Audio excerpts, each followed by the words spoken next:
Magandang umaga po sa ating lahat. Uh, Nandito po ulit tayo sa ating area, sa ating uniform o manukan. Papatuka muna po tayo ng mga alaga kong manok.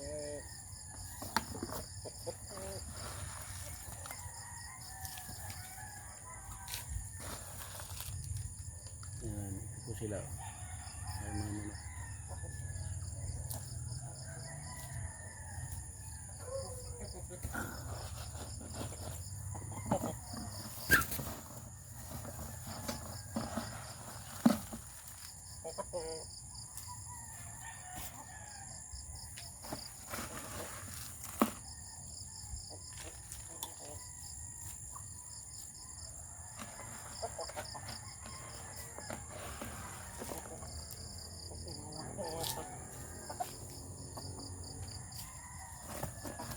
Yan pong natin pong pag-usapan ngayon habang tayo po ay narito sa ating mini farm o sa ating manukan, malitang manukan, ay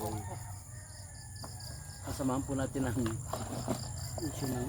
issue ng vaccine o yung katatapos na ng vaccine ni Inoue at ni Marlon Tapares. Kasi po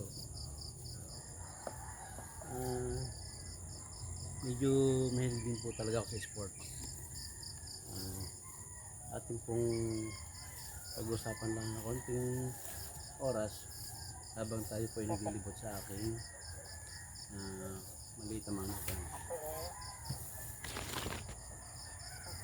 Yung pong nakaraang laban ni Inoue at ni Tapares kahapon po ay maganda naman po ang nasyan din naman po ako bagamat natalo yung ating kababayan na si Tapares.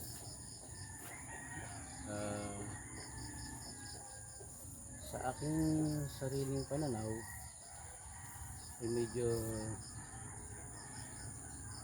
nahinaan ako kay Inoue kasi yung mga dati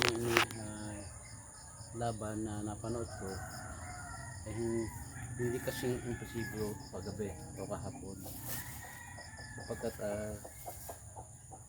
yung kanyang gilas, yung kanyang lakas ng power ay natutusan yung mga itinama niya kay Tapares ay may mga solido subalit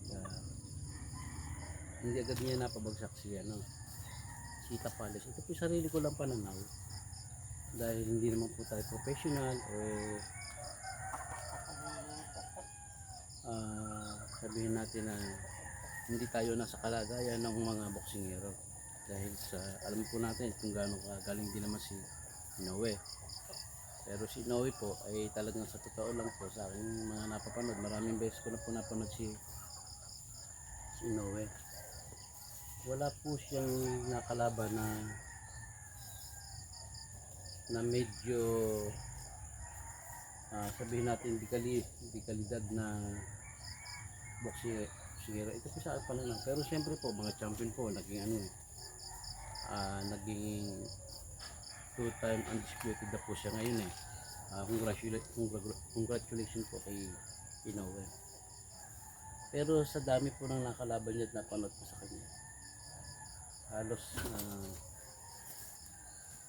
para bang yung power ng mga nakalaban niya si Nonito Donaire lang ang nakita ko na may power talaga.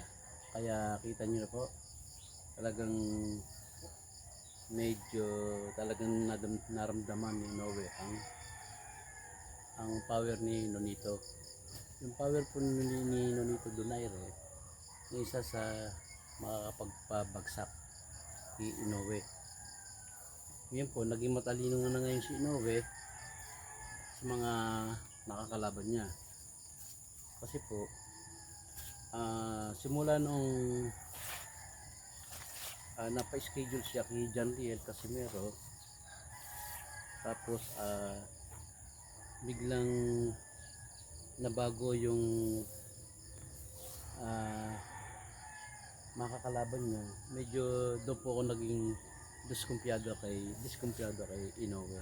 Bagamat magaling po si Inoue, para bang masyadong magaling ang kanyang mga advisor at saka trainer. Yan po nakikita ko lang, ha? Hindi po tayo professional. Yung mga basers po dyan, wala po problema kung kayo bambas, pero wala po tayong kontra dito dahil sa alam po natin na magaling po talaga. Pero sa boxing po talaga, sa hilig natin manood, marami na po tayong napapanood ng mga boksingero, kala Sir Manny Pacquiao. Iba po ang level ni Manny, pero itong laban po ni Tapales at saka po ni Nonito, ni Inoue, ay medyo kung tutusin, nakulangan din po kay Inoue. Bagamat talagang tinalo niya si Tapales, yung mga dati niyang laban ay nakulangan po talaga ako. Medyo tingko lang po, medyo alanganin siya sa ganung estilo ng kalaban na medyo magaling ang depensa. Subalit yung training o yung maaaring yung timbang ni Inoue nagkaroon ng problema. Siguro siya, hindi natin nakakasigurado kasi po napapansin ko medyo nabuka na yung kanyang bibig, medyo napapagod na rin siya siguro. Maaaring sa galing ng depensa ni Tapales ay talagang napagod din si Inoue kasi halos yung mga solido niya ay halos hindi rin masyadong pumasok. Ilan lamang yung mga nakikita ko, iba pa rin yung siguro na sa personal na nanonood dahil naman sa television lang o sa mga video o sa internet lang tayo nakapanood niyan, ay parang kakunti po yung mga solido na tumama kay Tapales. Kaya po para po bang medyo mahina yung kanyang ni Inoue, mahina yung kanyang performance para po sa akin yun. Bagamat pinabagsak niya si Marlon Tapales. Ngayon kay Marlon po, umanga po ako sa kanya dahil sa kanyang defensive style. Medyo nakulangan lang po tayo dahil sa power. Yung power po kasi tumama po siya ng mga solid kay tinamaan po niya ng solid si Inoue, pero kita niyo po yung mukha ni Inoue, parang hindi man lang nagbago. Hindi man lang nagbago ang itsura ni Inoue, pero tinamaan po din niya ng mga solido. Kaya lamang siguro nga po medyo parang nakukulangan ako sa power ni Marlon. Pero magaling si Marlon, in fairness kay Marlon, magaling din siya. Kaya nga lang po yung power, mahirap po kasi i-develop ang power. Meron pong sa akin dito po sa amin ang tawag doon mabigat ang kamay. Kahit hindi mo siya trainingin ng gano'ng kahirap para mapalakas ang power, may mga tao po talaga na mabibigat ang kamay. Yung bang konting dampi na suntok, ramdam mo kagaya na kay Manny Pacquiao. Kay John Riel, ang kay John Riel naman talaga iba talaga ang power niya, nagbubuhat sa kanyang paa at saka sa kanyang baywang balikat, sa kanyang kamo. Pero kay Manny talagang iba ang kanya inborn o natural yung kanyang power. Yung po bang sinasabi nga po ang tawag po sa amin mabigat ang kamay, kung tindanggil mo para tumatago sa buto, ganun po. Ngayon po kay Marlon, siya po ay magaling kasi isipin niyo po nakadalawang belt po siya, tapos nakalaban niyo po si Naoya Inoue at di biro po yan. Ngayon po sa akin pong sariling pananaw lamang, at marami siguro ko kontra sa mga makakalaban ni Inoue, parang si John Riel lang ang last na po pwedeng lumaban kay Inoue. At si John Riel kasi meron po ay may power po talaga din siya. Yung kanya pong defensive style ay kakaiba. Kasi yung kanya yung parang lang ang kanya yung step back. napapansin niyo po yun. Simpleng step back, kala niyo po mabagal siya. Pero yung step back niya, yun po ang number one depensa niya. Pag si nag-step back na konti lang po yun yung kanyang step back na nakikita ko po sa kanya. Once na puposisyon ng kalaban sa pagsuntok, yung nakaamba na agad na siya, umatras na konti at bigla niya ika-counter. Yun po ang nakakatakot kay Jariel na talagang buhos lakas po yun. Kaya po siguro, medyo nag-aalangan din si Inoue nung panahong sila in-schedule ni Jariel Casimero. Dahil po ng panahon yun talagang kasagsaan din ng lakas at saka galing ni Jariel. Kala po natin Jariel sobrang bagal po, pero kung panoorin niyo po ang kanyang mga laban, yung kanyang defensive style kakaiba, at saka yung kanyang pag sinuntok mo siya, sinusunod lang niya yung kanyang ulo na parang gano'n. Na pag tinamaan mo siya ng sulit, sinusunod lang niya, kaya yung impact ay medyo mahina. Maraming beses na po siyang tinamaan si Jariel, tinamaan ng suntok ng kalaban na solido, pero ang ginagawa niya, sinusunod lang niya yung kanyang ulo, kaya po yung impact ay hindi ganun kalakas ang dating sa kanya. Kaya sa akin palagay talagang the best na pong paglabanin si Inoue at si Jariel, kasi wala na po tayong champion o wala na po tayong mga sa ngayon po wala po ako nakikita pa na po pwedeng isabay kay Inoue kundi si Jariel. Aminin po natin sa hindi, malaki ng tsansa na manalo si Jariel kasi yung nga kanyang power. Yun lahat po sa lahat ng mga nakalaban ni ni Inoue, yung pong power. Yun po agad ang tingin ko, magaling din ang mga advisor at saka yung trainer ni tsaka coach ni Inoue, kasi once na sila nakakita ng mga champion, ito po sarili ko lang pananaw, hindi po tayo eksperto, pero siyempre po ito sarili nga lang natin pananaw. Pag nakakita kasi ang team Inoue ng mga champion na alam nila na mahina, agad-agad hamunin agad nila at i-schedule agad. Pero nung panahon ni Jariel, sa totoo lang, na si Jariel ay champion, hindi po nila hinayaang labanan si Jariel. Inihintay nilang tumanda po si Jariel Casimero po ay medyo tumatanda na rin ang tingin ko sa kanya. Medyo humihina na rin yung kanyang performance bilang isang magaling na boksingero. Tsaka po yung tapang ni Jariel ay kakaiba compared na sa mga ibang nakalaban ni Inoue. Ang power tsaka speed, o sabihin na natin speed at tsaka sige nga, speed at tsaka power, kaya natin pong i-develop yan, pero po yung puso, yung tapang, mahirap po yan. Nung ako po ay bata kasi nakaranas po ako suotan ng labat, lumaba kami sa mga kanto-kanto lang po, isang salpukan lang, tama na, nung kami elementary. 2 beses po akong napalaban din po ng boxing, ay sadya pong pagkahirap-hirap, tsaka yung pong kaba. Pagka ikimi kaba, wala ang diskarte mo, yun ang number one ngayon yung ibang boksingero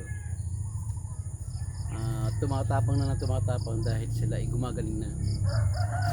Ngayon yung kay Jariel naman, talagang true experience naman kung saan talagang hindi mo masusubok ang kanyang, o subok na natin ang kanyang katapangan sa larangan ng boxing, dahil napasabak na po siya kung sa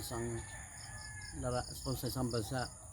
Kaya si Jariel lang po ang nakikita ko na medyo talagang delikado din si Inoue, dahil magiging defensive ang mangyayari niya, magkakabaliktad parang defensive style na lang din ang mangyayari kung magkakalaban ng dalawa. Pero sasabihin natin imposible yan dahil magaling si Inoue. Sadya naman po magaling na rin si Inoue, pero itong huling laban niya kita Tapales, nakulangan ako compare ko doon sa dati niyang mga laban. Medyo bumaba para sa akin yung performance niya laban kay Tapales. Si Tapales hindi naman gano'ng kabilis, pero hindi niya mapasukan ng mga suntok na malalakas. Ilan po ang tumama yung mga solido na siyang kinapanghina ni Tapales sa dami ng sinuntok ni Inoue, eh medyo nakulangan din ako sa parang sa power ni ano. Bagamat sabihin natin, ba't napabagsak? O sadya naman po, napabagsak. Pero sa dami ng sinuntok ni Inoue, hindi po tumama. Napakaraming solid na sinuntok na ni Inoue. Kung ang makakalaban po nung panahon o kahapon, kung makakalaban po ni Inoue yung matibay at saka malakas ang resistensya, si Inoue maubusan po siya. At kung si John Riel po ang makakalaban niya, ay si John Riel talagang mag-i-initiate ng ano yan ng in-fight o yung sabayan. Pero listo lagi si John Riel compare mo sa ibang mga boksingero. Panoorin niyo po, wag po tayo maging wag natin po i-criticize ang mga boksingero na nakikitahan natin na ano. Tingnan niyo po, tayo po hindi mga boksingero, tayo po hindi mga eksperto, hindi po tayo kung ano magaling magano, pero sa tagal po natin na nanonood, parang nakukuha rin natin po yung kahinaan ng isang boksingero at kagalingan. Kaya po tama po yung iba na si John Riel na lang sa ngayon talaga ang Pilipino na posibleng tumalo talaga kay Inoue. At ngayon, si Inoue, malaki na rin ang chance na manalo, sa totoo lang. Malaki na rin ang chance na manalo kay Cuadro Alas dahil siya ay medyo umiidad na rin. Ang performance siyempre ng isang boksingero at saka isang atleta, bumabagsak na yan habang siya umiidad.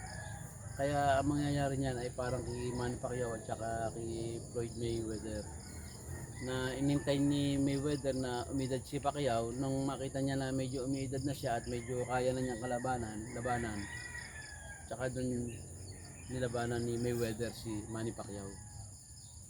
Nakita naman natin talagang defensive lang, mahirap kalabanin si Mayweather dahil sikat yan, kahit hindi sumuntok yan.